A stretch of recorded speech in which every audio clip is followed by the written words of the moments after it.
Էլի հայնակիցներ, ես այնպես չի որ բան եմ, խրախուսում եմ որ չվճարեն ավտոբուսում, եսի ինչ անեն, ես այդ քաոսի կողմնակիցը չեմ։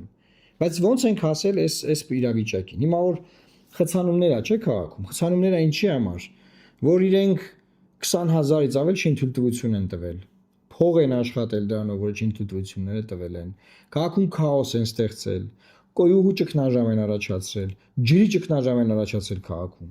Էլեկտրաէներգիայի սպասարկման ճգնաժամ են առաջացրել, օդը աղտոտել են, օդի աղտոտվածության ցուցանիշները չգիտեմ ուրա հասել, ասենք, խախտումներով եւ դրան գումարվել է իրենց պահանջը, որ ավտոբուսները կանգնեն, խցանումը ավելացնեն փողոցների, այդ խցանման ժամանակ վեճեր լինեն, մարդիկ իրար հետ կռվեն, գորգռան, վարորդի հետ վիճեն, ծեծեն իրար բան, այսինքն այս քաոսը ինչի մասին է, որ դուք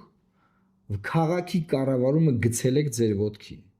որ երբ որ 75,000 ձայնով 1 միլիոնանոց քաղաքում դարձել եք քաղաքի կառավարիչներ, դուք ուղղակի կործանել եք այդ քաղաքի կառավարումը։ Այստեղ կառավարում գոյություն չունի այս քաղաքում կառավարում։ Այստեղ ոչ մի բան չի ղեկավարվում։ Ամեն ինչ թողնված է բարձի թողից, այնց ոնց կլի, ոնց կստացվի։ Ու այդ ընթացքում մի հատ էլ այնտեղ ջղային իա չհասկացանք, այս ավտոբուսի փողը չեք տալիս, բայց որ բարձրացնում եք այդ ժամանակ նկատի ունենայիք։ Բա որ հսկման մեխանիզմներ եք գրում, այդ ժամանակ նկատի ունենայիք։ Սոցիալական փաթեթ ներկայացնեիք, չգիտեմ ինչ անեիք, ուսանողներին են մյուսներից տարանջատեիք արդյունավետ կերպով։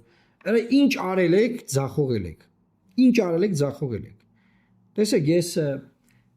քաղաքային խնդիրների թեմաներով հազվագյուտ եմ խոսել երբևէ։ Չէ՞, մեր որ Վանաձորի падգամավոր էի, Վանաձորի քաղաքի հարցերով եմ խոսել, ինչ որ դեպքերում Երևանի, հետո մեր ավականիներն են խոսել, որը հիմա ավականիում մարդ չունենք, բայց իմ ասածը ի՞նչն է։ Դուք տապալել եք կառավարումը Հայաստանի մայրաքաղաքում եւ Հայաստանի Հանրապետությունում։